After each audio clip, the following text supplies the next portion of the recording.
네, 난쟁이가 쏘아 올린 작은 공 해설 영상 잘 보고 오셨나요? 이제는 빈칸 채우기를 통해서 이 작품에 대한 이야기를 조금 더 구체화시키고요. 머릿속에서 정리해 보도록 하겠습니다. 자, 먼저 첫 번째예요. 공간적 배경인 낙원구 행복동의 의미와 효과에 대해서 알아봅시다. 자, 동네 이름이 낙원구 행복동이에요. 낙원, 유토피아고요. 행복, 해피죠. 너무너무 다 좋은 이야기예요. 여기에 살고 있는 사람들은 정말 행복할까? 행복해지지 않을까? 이런 생각을 하고 있겠지만 우리는 여기에 살고 있는 난쟁이 가족을 알고 있죠. 자, 실제의 삶은 어떤지 같이 볼까요? 지옥에 산다고 했고요. 전쟁이다 라고 이야기했습니다. 행복한 거야? 불행한 거야? 불행에다가 동그라미 쳐주면 되겠습니다. 자, 그래서 지금 동네 이름과 여기에 살고 있는 난쟁이 가족의 삶은 사뭇 다르죠. 이질적이고요. 대조적이에요. 그래서 동네 이름은 일부러 이렇게 지었구나 라는 걸 알 수 있습니다. 일부러 반대되게 표현한 거지. 그럼 무슨 표현이라고 쓸까요? 반어적 표현이라고 쓸 수 있고요. 빈곤하고 비참한 난쟁이 가족의 현실을 강조해 줄 수 있습니다. 요게 바로 효과예요. 자, 그래서 난쟁이 가족이 처한 현실 상황과 반대되는 지역명을 통해서 재개발 철거민들의 참담한 현실을 강조해 준다는 거, 반어법을 통해서 더욱더 비참하게 만들어 준다는 거 여러분들이 알고 있으면 되겠습니다.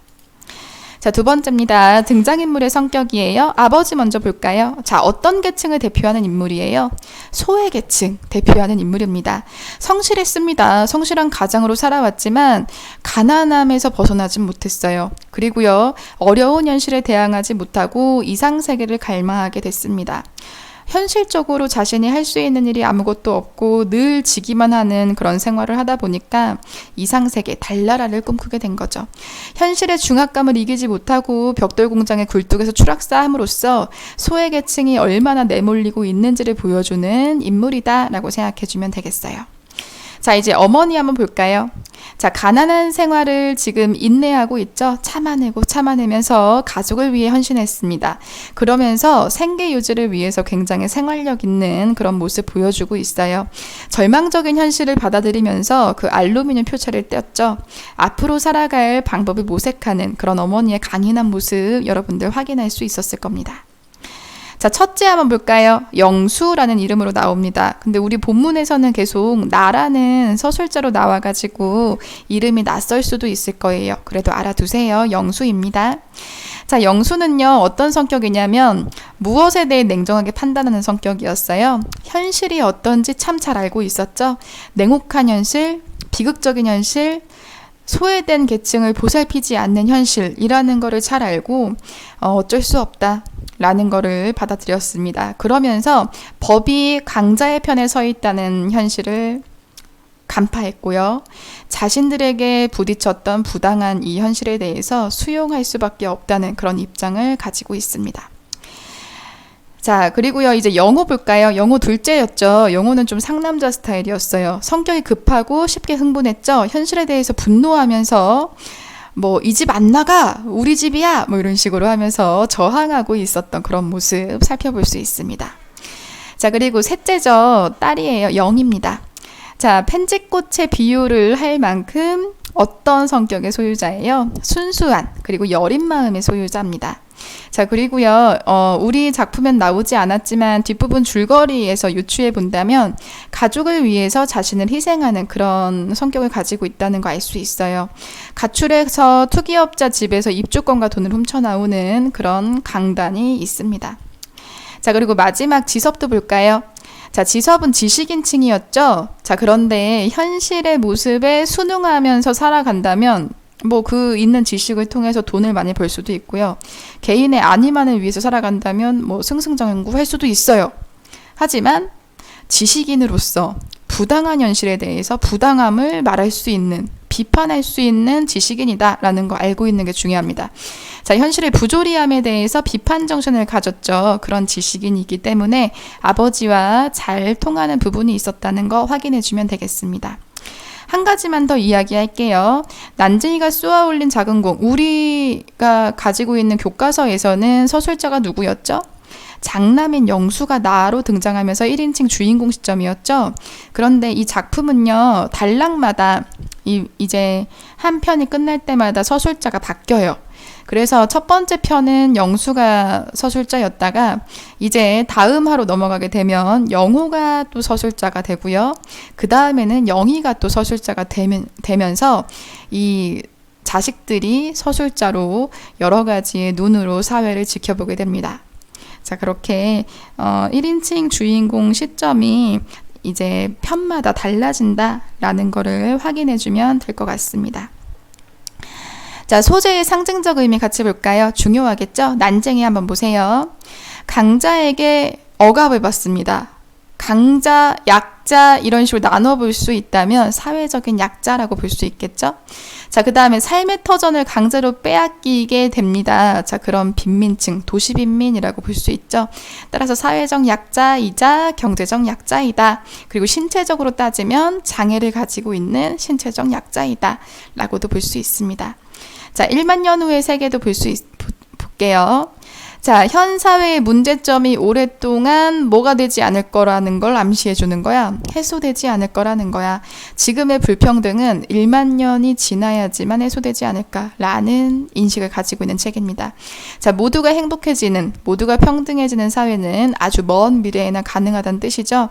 따라서 현실은 이 불평등이 지속될 것이다 라는 좀 부정적인 전망을 보여주고 있는 책입니다. 자, 줄 끊어진 기타도 볼까요? 자, 이 기타라고 했으니까 누구랑 연관 지어야 되겠어요? 영이랑 연관 지으면 되겠죠? 자, 순수한 영혼을 가진 영희의 꿈이 어떻게 되리라는 거? 줄이 끊어진 것처럼 좌절되리라는 것을 암시한다 라는 거 알고 있으면 되겠습니다. 자, 최후의 시장도 볼까요?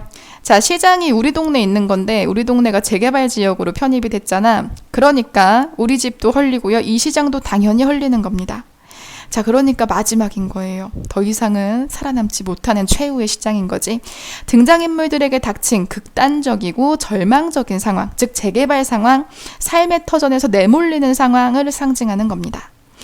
자, 이제 편지꽃 볼까요? 자, 누구 생각해줘야 돼? 영희 생각해줘야 돼. 순수하고 여린 영희의 마음을 표시해주고 있고요.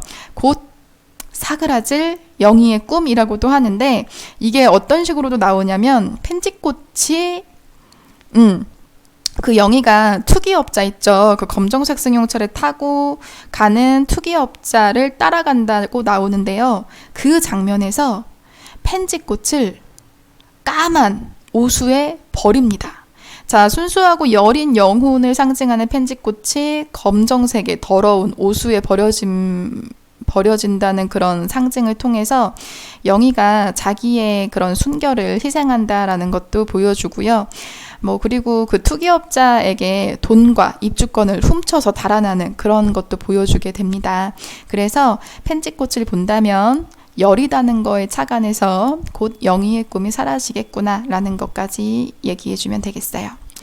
자, 이제 달나라 볼까요? 달나라는 저 멀리 있는 나라죠. 사회적인 모순을 넘어선 초월적 세계고요. 아주 좋은 이상 세계라고 볼 수 있습니다.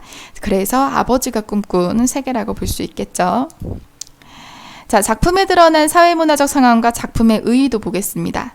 사회문화적 상황 볼까요? 몇 년대예요? 1970년대죠. 급격한 산업화가 진행이 됐습니다. 그래서 빈부격차가 발생을 하는 거예요. 그 산업화, 즉 공장을 돌리는 사람들은 더 많은 부를 축적하겠고 그 공장에서 일하는 노동자는 임금을 받으면서 더 가난해지는 그런 현상이 벌어지게 되죠. 사회적으로나 경제적으로나 불평등이 심화가 되고요. 이때 대기업이 생겼다고 생각해 주면 돼요. 대기업. 지금 대기업 잘 살고 있고 갑부들이고 금수저고 이런 이야기 많이 나오잖아요. 이때부터 시작했다라고 생각해 주면 되겠습니다. 자, 이렇게 산업화, 도시화를 통해서 점점 더 돈이 중요하다는 거를 많은 사람들이 알게 되죠. 자본주의가 이제 더 팽배해지는데 이 자본주의의 모순은 뭐냐면 빈부격차가 있다는 게 가장 큰 모순입니다. 자, 그래서 이때 자본주의의 모순과 불합리한 재개발 사업 때문에 사회 문제가 발생한다는 거 여러분들이 봤을 거예요. 집이라는 가장 중요한 인간의 삶의 터전까지도 빼앗는 재개발 사업을 통해서 얼마나 그 당시가 폭력적이었는지 희생을 요구했는지 생각해 볼 수 있습니다. 자, 그리고 자본주의가 안 좋게 부정적으로 진행이 된다면 물질만을 중요하게 생각하는 물질 만능주의로 넘어가게 됩니다. 그래서 인간의 삶이 그냥 그 자체로 존중받는 것이 아니라 도구화가 되는 거죠. 물건을 만들기 위해서. 물건을 만들어야 돈을 받으니까. 노동자 너희들은 너희의 삶을 영위할 생각 없이 빨리 물건만 만들어 라고 하는 그런 못된 그런 사람들도 있었어요. 인간의 도구화까지 알고 있으면 되겠습니다. 자, 그래서 작품의 의의를 볼까요? 무허가촌에서 재개발 사업으로 인해서 삶의 터전을 빼앗기게 됩니다. 난쟁이 가족. 극단적인 상황이죠. 자, 이것은 급속한 산업화와 도시화가 가져온 1970년대 어두운 그런 모습을 보여주게 됩니다. 주거 문제가 열악했고요. 노동 환경도 좋지 않았어요. 왜냐? 인간의 도구화가 있었기 때문에. 그래서 당시 도시 빈민들이 얼마나 열악하고 가난한 삶을 살았는지를 고발해주는 작품입니다. 자, 여기까지 잘했고요. 이제는 학습 활동으로 넘어가 보도록 할게요. 인물들의 성격 간략하게 한번 말해봅시다. 아버지 볼까요? 무슨 계층이에요? 도시빈민 계층을 대표하고요.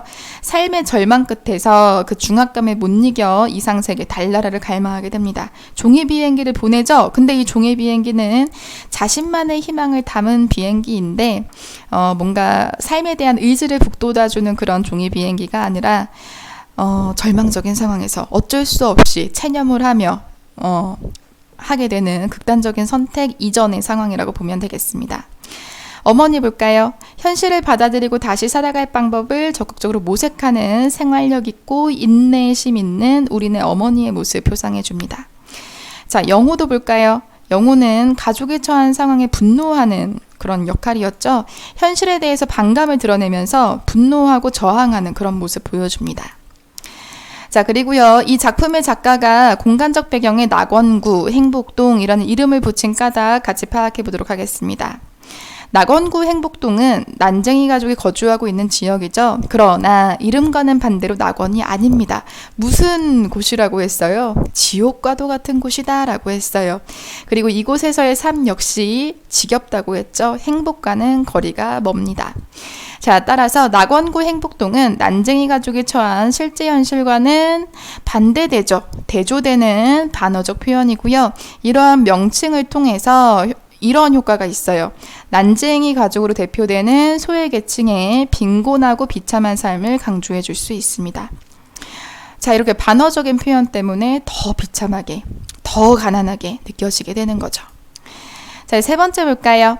자, 시대적 배경을 설명한 글이에요. 활동 같이 해보도록 하겠습니다. 이 작품은 난쟁이 가족을 통해서 1970년대의 사회적 상황, 즉 개발 중심의 급격한 산업화 과정에서 삶의 터전을 잃고 도시의 주변으로 밀려나 소외되는 가난하고 힘없는 도시 서민들의 모습을 그리고 있습니다. 이들은 산업화 과정에서 공장이 있는 도시 지역으로 몰려들어서 도시 주변에 판잣집을 짓고 무허가로 살고 있었어요. 하지만 무허가 정착지 정비 정책으로 인해서 판잣촌 철거가 진행되자 입주권을 헐값에 넘기고 무력하게 삶의 터전을 빼앗기고 밀려나게 됩니다.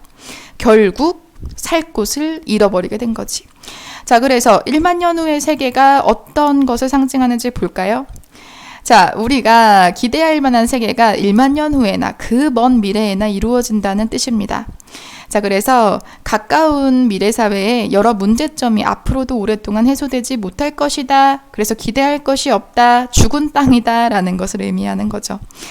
그래서 1970년대에 나온 작품이 지금까지도 회자되고 있고 그리고 재미있게 읽힌다는 것은 아마 지금도 이 문제점이 해소되지 않았기 때문이 아닐까라고 생각할 수 있어요.